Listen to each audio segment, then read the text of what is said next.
Seguramente que los que fuimos a alguna escuela pública o en algún taxi, o una persona no judía, seguramente que a la mayoría de nosotros alguna vez nos preguntó: ustedes son el pueblo elegido, ¿no es cierto? Cuando un taxista nos pregunta: ustedes son el pueblo elegido, no es cierto. No sabemos si nos va a cobrar el doble, nos va a hacer bajar del taxi. No sabemos si es un piropo, si es una crítica. Entonces, enseguida le decimos: no, no somos superiores a nadie, Haz Shalom. Elegidos para una función diferente. Am Segula. Personas que fuimos dotadas quizá con una Neshama, con un Helek Elohim, y tenemos una función distinta en el mundo. La función es enseñar moralidad a las personas. Que la gente nos vea y aprenda cómo se viste, cómo se come, cómo se comercia, cómo se funda un hogar, cómo se relaciona con los hijos. Este es el trabajo que nosotros tenemos en este mundo físico. Ahora, ustedes saben, Am Israel no es proselitista. No vamos golpeando las puertas de las personas y le decimos que deben ser Yehudim, sino que este ejemplo que nosotros damos al mundo debe ser básicamente un ejemplo pasivo. La gente nos ve actuar y esa visión pasiva, ese modelo pasivo, es lo que debe quedar en la retina de las personas no judías o judías mismas, ¿no?, que nos están siguiendo.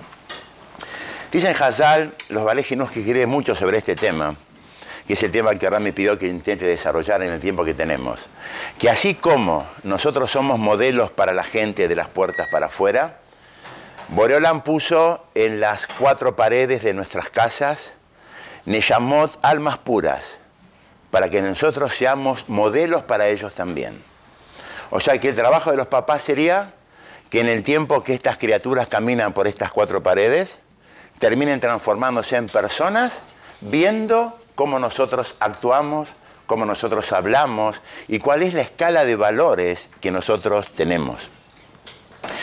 Este gran capítulo del Jinuj apasionante, que se llama Dugma. Dugma quiere decir modelos. ¿Cómo los papás somos modelos para nuestros hijos? ¿Por qué deberíamos serlo? Y en verdad, ¿cómo podemos llevar esta función en la práctica? Este va a ser intentar en estos 15 minutos, 20 minutos, el desarrollo de mi tema. Hay una comparación muy linda que dice así. No conozco nada de pintura. Si alguien sabe más que yo, por favor, que no me deje decir tonterías y me corrija, no hay ningún problema. Dicen que los que empiezan a pintar por primera vez lo hacen copiando modelos. O sea, ponen al lado una casa, un paisaje, no sé, un animal. Entonces empiezan con los trazos, con el óleo, ahí pintando arriba del pergamino. Así funciona. Después de mucho tiempo ya pueden hacer trazos y dibujar imágenes en forma autónoma, no necesitan copiar modelos. O sea que después de mucho tiempo ya dibujan solos. Sin embargo, un pintor avesado, una persona que tiene experiencia en pintura y conoce, puede mirar este óleo que este hombre, este muchacho hizo en forma así autónoma y descubrir quién fue su maestro.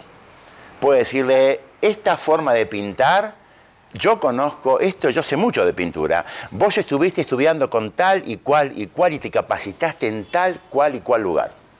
De la misma manera, la transmisión de moralidad, de cualidades, también deja un rollo, una impronta en nuestros hijos.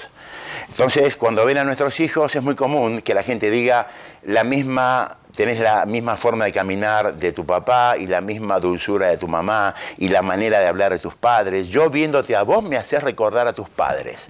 ¿Por qué? Porque queda una marca, queda una impronta en ellos que nosotros querramos o no querramos, la dejamos impresa en ellos. Ahora, este es muy interesante, como escribe Rav Wolbe en sus libros de Jinuj, tan interesantes. Rav Wolbe dice una de sus frases que sería como una especie de cartel luminoso de este shiur. Rav dice: las enseñanzas no se enseñan, sino que se transmiten con el ejemplo. Hay una revista americana de medicina, American Journal of Medicine, una de las revistas de medicina americanas más conocidas que hay, que ahí dicen que las criaturas absorben todas las cosas que miran y básicamente las cosas que ven y las cosas que escuchan en menor medida, y son como si fuera un auto que no tiene freno. Absorben todo lo que ven de nosotros y recién desarrollan la capacidad de análisis, de saber si esto es bueno o no es tan bueno, cuando pasan ya más de 10, 12 o 15 años. Después de ese tiempo, que empiezan a detectar que quizás las cosas que vieron no eran todas aptas y correctas, ahora ya tienen impresos en ellos esas características. Entonces le va a costar mucho más poder quebrarlas. Entonces, desde el punto nuestro, desde nuestro lugar como papás y como mamás, estamos obligados a dejar improntas, a dejar marcas y dejar modelos que sean aptos, que sean morales, que sean correctos, para que después la construcción de la personalidad de estos chicos sea sobre cimientos que sean bien firmes. Preguntan nuestros sabios así: los chicos copian, y no existe que una persona se desarrolle básicamente en la primera infancia sin un copiado. Copian, y la pregunta es ¿a quién copian? Básicamente, el copiado requiere 3 características, y obviamente esas 3 características deberían ser las características que reunimos los padres. Alguien para copiar a otro necesita verlo. La copia es básicamente visual. Nosotros decimos que Pesaj es el momento educativo por excelencia. ¿Por qué? Porque Pesaj está lleno de simbolismos visuales. La persona que se reclina, todas las cosas que están arriba de la mesa, lo que ingresa por los ojos difícilmente después se olvida, queda como una marca para siempre. Entonces, deberían vernos. Debería ser frecuente el contacto que tenemos con nuestros chicos. El Rav Doris Keleman escribe en sus libros que hoy, por ejemplo, los adolescentes americanos comparten entre 5 y 7 minutos por día con sus padres. Obviamente es un tiempo ínfimo, inexistente, pero si sirve como un consuelo, obviamente cuando hablamos de frecuencia y de tiempo compartido, estamos hablando de un tiempo de calidad, de un tiempo de cantidad. Si es un tiempo de cantidad, estamos perdidos. La inmensa mayoría de nosotros se va a la mañana, vuelve a altas horas de la noche y tiene muy poco tiempo físico de compartir con sus chicos. Es básicamente un tiempo de calidad, pero el primer punto sería frecuencia. Alguien necesita ver, necesitamos vernos, tienen que vernos para poder recibir la información. El segundo punto se llama ascendencia. Como Rab dijo recién, en cierta manera, nosotros vivimos en una generación horizontal. No horizontal porque vivimos en departamentos horizontales, sino horizontal porque a veces quizá el orgullo de los padres sea encontrarse en un mismo nivel de sus hijos. Nosotros bajo ningún concepto somos amigos de nuestros hijos. Somos mucho más que amigos de nuestros hijos. Nuestros hijos tienen amigos que los quieren mucho y que forman parte de su núcleo social. Sin embargo, los padres podemos dar la vida por ellos ya, en este preciso instante. Difícilmente encuentren un amigo que dé su vida por ellos en el mismo momento. Entonces, la ascendencia implica no colocarse en el lugar exactamente de ellos, sino crear una cercanía tal que implique que cuando mamá o papá están hablando o están opinando, ellos entiendan que hay alguien que está 1 centímetro por encima de ellos. Eso es ascendencia. Nadie puede copiar o puede escuchar a alguien con el cual es un igual. Sino básicamente debe ver a alguien, como cada uno tiene su rab y tiene su modelo, debe ver a alguien que está un poco por encima de él. El tercer punto, muy interesante, que creo que es quizá el más importante de todos, dice que nosotros no copiamos a las personas que respetamos, ni copiamos a las personas que tememos, ni copiamos a las personas que nos imponen copiar, sino que nosotros copiamos a las personas que admiramos. ¡Wow! ¿Qué hacemos ahora? La admiración es el debek, es el pegamento que une a los padres con los hijos. En el momento que yo admiro a alguien y yo quiero ser como él, porque yo lo admiro. Yo admiro sus cualidades, sus maneras, sus formas, sus reacciones, el control de sus impulsos. Cuando yo lo admiro, automáticamente el concepto de dugma, el modelo, el copiado funciona casi como piloto automático. Vamos a ver en un rato cuáles serían las características que deberíamos reunir para ser personas admiradas, que es quizá uno de los puntos más interesantes de la dugma. Pero la cosa no es tan fácil, porque una persona media común se preguntaría, ¿acaso yo soy modelo para la gente? ¿Es correcto sentirnos modelos para ellos? Fuera de nuestras casas decimos, por favor, no me copien, no me tomen como modelo, Dios libre que yo sea modelo para alguien. Nosotros sabemos nuestras limitaciones y nuestros defectos. De las puertas de casa para adentro no tenemos opción. Somos los modelos obligados. ¿Por qué? Porque al ser que el copiado es la forma en la cual se construye la personalidad en los primeros 10 años de vida de las criaturas, si no nos copian a nosotros, buscar modelos afuera. Y los modelos afuera son como los gritos que escuchábamos hace una hora atrás, ¿no? Estábamos intentando sentarnos en la azúcar y empezar un poco el ticú y escuchábamos los alaridos. Gente muy emocionada cuando Yonah Rabbah, estaban ahí con toda la emoción, pero después la verdad que no cerraba lo que decían con lo que estábamos nosotros intentando sentir en la azúcar. Pero si no buscan, si nosotros no somos modelos para ellos adentro, van a buscar modelos afuera. No existe un desarrollo sin copia. Por ese motivo estamos obligados a hacerlo. Pero tenemos un problema. Ustedes saben que los modelos y las actrices que desfilan por pasarelas y muestran sus ropas son personas que se preparan quizá horas enteras antes en un vestuario con maquilladoras profesionales y no gente que las prepara en forma perfecta. Nosotros no tenemos esa pasarela en la cual prepararnos antes. Nosotros entramos a casa y hay una lupa de alto aumento sobre nosotros que nos mira y ve la expresión facial que tenemos, el humor que tenemos, las reacciones que tenemos. El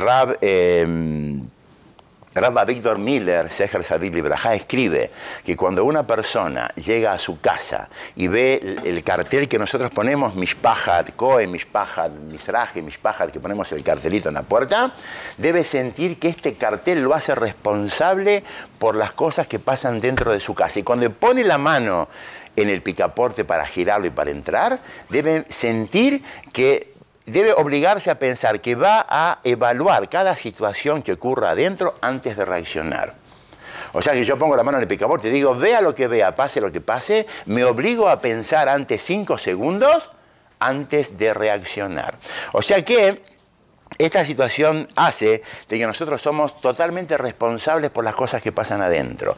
Parece ser una mochila muy pesada, pero muchas veces lo dijimos, es un concepto de Musar muy conocido, que cuando nosotros asumimos responsabilidades del Shamaim nos dan capacidades que nunca soñamos que teníamos. Y ahora la responsabilidad es fundar generaciones de personas hermosas, morales y correctas, como el Rab dijo, para de esa forma continuar con la cadena generacional que va de Abraham Avinu hasta el Mashiach. O sea, no tenemos la pasarela ni quien nos maquilla antes y nos prepara antes, nos tiran así, así entramos y así hay que estar. Y no solamente esto, sino que nosotros muchas veces nos preguntamos, ¿cómo voy a ser modelo de mis hijos con tantas midot raot que tengo? Tanto tikum a midot necesito todavía para hacerlo. Entonces vamos a ver en un ratito cómo podemos contestar estas preguntas. Dicen Hazal, Rabba extrae en sus libros de Jinuj muy interesante, que a veces nosotros transmitimos cosas que no queremos transmitir. Sabemos que no podemos hacerla, pero la hacemos. Hay una historia real muy conocida. Dice que en un Bet Yaakov en Jerusalén hicieron una encuesta. Le pidieron a las chicas que escriban en un papel las 3 frases más, no las 3 frases, perdón, la frase más común que identificaba a su casa. Este trabajo se hizo unas horas antes de una reunión de padres. Era anónimo y la idea era entregar los papeles a los padres para que los padres identifiquen si eran sus hijas o no. ¿Quién había escrito esto? ¿Cuál es la casa, cuál es la frase que identifica más a la casa de ustedes? Pónganla en un papel, cuando lleguen sus padres repartimos anónimo a ver si encuentran. ¿Cuáles fueron las 3 frases más votadas, las más escritas? 1, ¿quién dejó tirado esto? 2, ya lo dije 1000 veces. Y 3, ¿cuándo llegará el fin de semana? Entonces, los padres que esperaban encontrar la frase que decía, no sé, el Gesed es el leitmotiv de mi vida, no sé, hay que... de Torah y Mitzvot, el sueño, nuestros anhelos más preciados. Encontraron que su hija decía que la frase más común en su casa era ¿quién dejó esto tirado? Entonces, hay una historia que nunca sé si es una historia real o no, de unos chiquitos que quedaron solos en su casa. Entonces, aburrido, no sabían qué hacer, dice, vamos a preparar una mesa de Shabbat, a ver cómo... Así, hicieron así, agarraron jalot que tienen en el freezer, la sacaron, pusieron en una mesa de Shabbat, y el varoncito dijo, bueno, yo soy el varón, yo hago kiddush. Muy bien, hago kiddush, agarró el vaso así. Dice, antes de empezar, estaban imitando a sus padres, antes de empezar a hacer kiddush, dijo... Baruch Hashem, que llegó Shabbat, ¿no? Esta semana fue algo insoportable. ¿Qué haríamos sin Shabbat nosotros? Entonces le contaron a sus padres y los padres dijeron, esa es la imagen que tenés de papá. Si papá es una persona que agarra el vaso de kiddush y antes de hacer kiddush siempre se queja de la semana y dice, menos mal que la semana terminó, nos sacamos la mochila de encima. Entonces a veces nosotros transmitimos cosas que no son cosas que nosotros queremos transmitir. Los Barejinus enseñan que hay un concepto muy lindo que se llama transmisión imperceptible de cualidades. O sea, que las cualidades se transmiten en forma casi intangible, imperceptible, sin que yo perciba que esto está ocurriendo. Lo aprenden de Moshe Rabenu, muy conocido. Dice que Moshe Rabenu tuvo su nombre Miramai Mishitivo. En verdad tenía más de un nombre Moshe, pero le quedó el nombre puesto por Batia Bat Paro, la hija del faraón.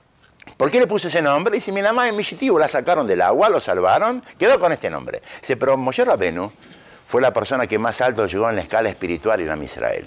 No tenemos nada contra Batia, que al final se convirtió, todo bárbaro, pero hay que dejarle el nombre puesto por esta chica.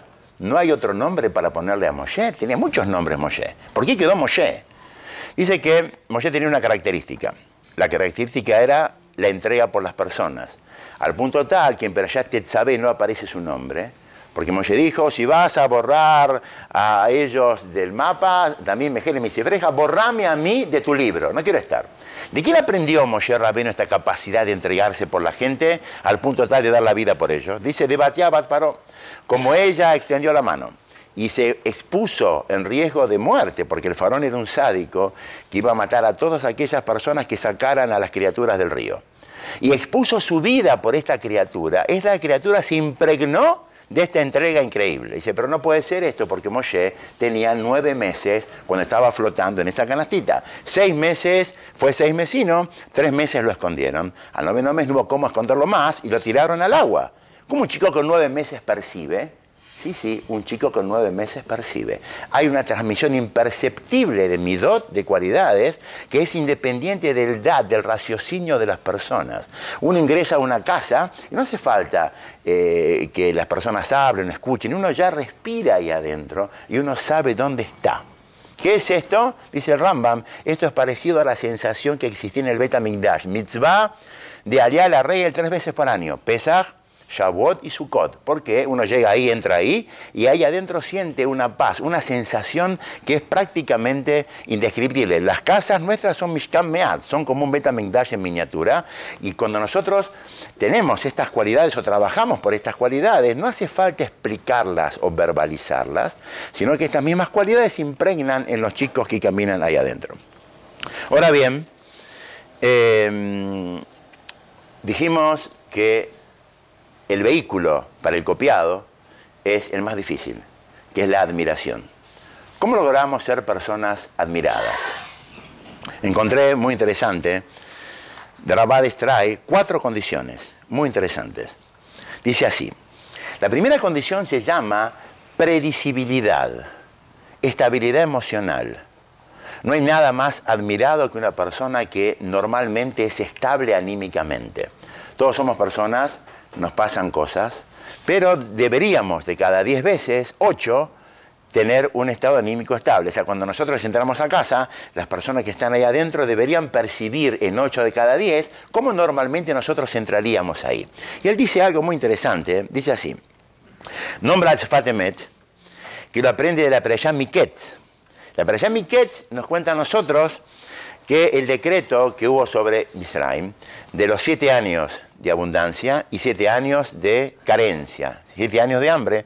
Yosef Asadik fue el tesorero, el virrey en los años de abundancia, juntó cereales y para que no falte nada, se preparó en los años de abundancia para después poder subsanar la situación durante los años de crisis. Dice el Sefat Emet así, las personas también tenemos en nuestras vidas momentos de abundancia y momentos de crisis. Momentos de abundancia quiere decir momentos de calma. que Baruch Hashem las cosas medianamente cierran. Y momentos de crisis en las cuales se pone a prueba nuestra emuná, nuestra estabilidad anímica, difíciles. Los de abundancia no son permanentes y Baruch Hashem los de crisis menos todavía. Entonces, dice así el Sefat Emet, de los momentos de abundancia, cuando la cosa más o menos cierra por todos lados, es muy importante que uno se sienta a pensar para qué vive, cómo es su relación con sus hijos, con su marido, con su esposa, cómo es su tefilá, cómo es su estudio. Él está tranquilo, es el momento de pensar. Cuanto más él piensa en su situación rujaní espiritual en ese momento, que la calma externa le permite meterse dentro de él, entonces él más trabaja sobre su estabilidad emocional. Dice, esta cosa de aprovechar los momentos de abundancia, de tranquilidad mental, también no solamente ocurre en el transcurso de años, sino que en cada día y día hay momentos en los cuales en el mismo día tenemos espacios en los cuales estamos tranquilos y espacios en los cuales no estamos tan tranquilos. Entonces dice el Sefat Emet, cuando nosotros trabajamos sobre esta estabilidad emocional, estudiando, aprovechando la paz que el Shammai nos dan, estamos trabajando por ser personas predecibles. Es admirable tener enfrente a alguien que no es, que no va de acuerdo a las brisas o a las olas climáticas, sino que es alguien que medianamente mantiene una estabilidad emocional independientemente de las cosas que pasan alrededor de él. El segundo punto, que lo hace admirable, es la coherencia. Coherencia quiere decir una persona que si decimos que la tefilá es importante, no puede ser que mi tefilá dure 2 minutos y medio. Si decimos que la tefilá es importante, no puedo hacer tefilá caminando en los pasillos hablando. Ellos deben ver que nosotros vamos de la mano con los valores que nosotros entendemos que son importantes. Mi señora me contó una historia esta semana muy interesante, no sé dónde la habrá leído. Dice que aparentemente es un ejemplo, no creo que es un caso real, pero el ejemplo es muy lindo. Dice que había una mujer que estaba parada en una fila de autos y el semáforo no cambiaba, estaba rojo y no cambiaba, ella estaba atrás de los autos, bueno, y parece que se impacientó demasiado y empezó a tocar bocina, bocina, bocina, bocina y empezó a gritar, sacó la cabeza fuera del vidrio, empezó a gritar que se apure, y la gente gritaba, está el semáforo en rojo, señora, ¿qué podemos hacer? Y la mujer totalmente descontrolada, había un policía ahí, la agarró, la llevó presa. Dice, ¿por qué presa? Dice, yo vi la situación. Esto amerita que nosotros la detengamos varias horas. Dice, qué raro, por gritar, por tocar bocina. La llevaron ahí a la comisaría, la tuvieron un par de horas, la investigaron, los papeles del auto todos en regla. Dijeron, señora, le pedimos disculpas, pero ya se puede ir. No hay problema. Dice, escúcheme, no es tan fácil. 5 horas acá adentro estuve, no entiendo cuál fue el motivo que me dejaron recluida. Dijeron, ¿sabe qué? Acá había una sospecha de robo. ¿De robo? ¿Por qué? Usted es la dueña del auto, ya vimos los papeles. Dice, ¿por qué sospecharon que yo robé? Será muy fácil. Porque en su vida usted tenía ahí, en Lismog Rag Ala Vino Sheba Shammai. No nos apoyamos sino en Boreolam. Y ponemos ahí fotos de Menorot. Usted es una persona espiritual. Si usted está gritando así, usted robó el auto. Ese auto no es suyo. Muy interesante, ¿no? A veces nosotros, con las actitudes, podemos ir muchas veces en contra de los principios que nosotros tenemos. Esta pobre mujer iba a ir presa ante una sospecha de robo, porque ¿quién iba a pensar que una mujer con ese nivel de espiritualidad estaba sacando la cabeza fuera del auto y vociferando de esa manera? El auto no es suyo, usted lo robó. Si no, el auto es mío. Solamente que soy un poco incoherente, pero estoy trabajando para controlarme. La coherencia, la predecibilidad, hace personas admirables, que mantienen una postura independientemente de dónde están. El tercer punto es que sea una persona autocrítica.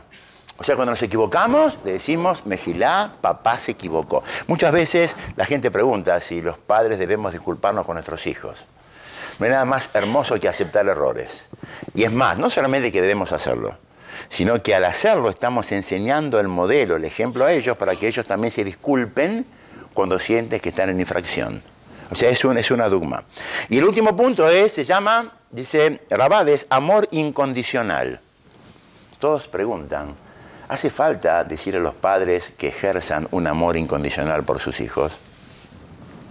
¿Qué es esto? Dice, sí hace falta. Los chicos creen que Una vez escuché del Rab, esto fue muy cómico, que los chicos decían de los padres que estos dos, los padres vinieron al mundo para servirme a mí, para atenderme a mí. Los chicos creen que les compramos cosas porque es nuestra obligación, mamá hace la comida porque es la obligación de cualquier madre, y es más, algunos dicen que los engendramos porque es un momento de placer solamente. Entonces todo pasa a ser algo automático y obligado. ¿Qué es amor incondicional?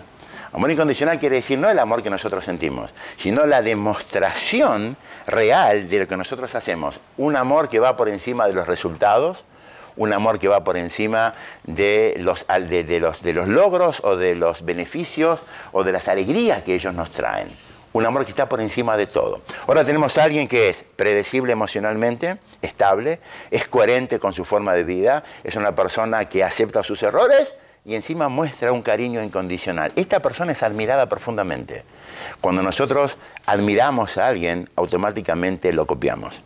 No podemos, en verdad, hablar de educación sin terminar con este concepto que es básico. Es tan básico que a veces nos olvidamos. Rabbi Yehuda Levkovich escribía que es muy común encontrar en las familias en las cuales tenemos 5 hijos que son tzadikim que mueren imperfectos. Y tenemos uno que es el travieso, es el que nos da dolor de cabeza, el que saca malas notas, el que no hace netilat yadayim, el que no obedece las órdenes, que con el tiempo termine transformándose en el orgullo de la familia. Dice Rav Levkovich, ¿por qué es esto? Porque por todos hicieron tefilá. Él habla de la fuerza de la tefilá. Rav Matatyahu Salomon, del Mashiach de Leikud, también habla de este tema. Es impresionante el Rav Matatyahu Salomon en su libro de Jinuj, que está traducido al español, de perspectiva, hacemos un poco de propaganda de paso. Ahí dice que es impactante leerlo, para mí realmente fue un hidush, una novedad, la importancia que le da a la tefilá en esto. Dice que una vez presenció en la oficina de Rav Chaim Kanievsky un Rosh Yeshiva que traía a uno de sus alumnos. Esos alumnos que no daban muchas alegrías a Rosh Yeshiva y no eran muy fáciles de tratar. Entonces le habló al oído al Rav Chaim y le dio como indicaciones de cuál era el problema que tenía para que hable de un poco de tojajá, que lo encarrile, ¿no? Bueno, el Rav fue muy conciso, le dio una verajá muy rápida. Bueno, se fueron no muy contentos. Cuando se fue, Rav Matatyahu Salomon le preguntó, pero no era el momento para investigar más. Dice, acá no hay que investigar mucho más. Y dijo algo que está escrito en el libro, si no sería muy difícil decirlo. Rav Chaim dijo, este chico no tuvo una mamá que lloró por él cuando encendían el Shabbat. Rav Chaim dice que la tefilá es el leitmotiv, es el ikar, es la base de la educación. Cuando nosotros empapamos nuestro sidurín con lágrimas pidiendo por nuestros hijos, esta es la herramienta más efectiva que tenemos para intentar ayudarlos. No solamente que les damos los ladrillitos de cualidades para que se construyan, sino que que seguramente lo hacemos, sino que debemos hacer tefilá para que ellos usen esos ladrillitos para poder construirse. Que los tienen, seguro que los tienen. En todas las casas de Am Israel hay niveles morales altos. La pregunta es, cuál es la influencia que el entorno tiene y cuál es la capacidad que ellos tienen para hacerlo. Acá hace mucha falta, mucha siatá de Ishmayá, mucha ayuda del Shamaim, y la tefilá seguramente que es una de las llaves más importantes, de las herramientas más importantes que nosotros tenemos para poder llevarla hasta el final. Y hay razón que Borolán vea el esfuerzo, nuestros llantos, nuestras angustias, nuestros anhelos, y podamos ver realizados en nuestros hijos nuestros sueños. Amén.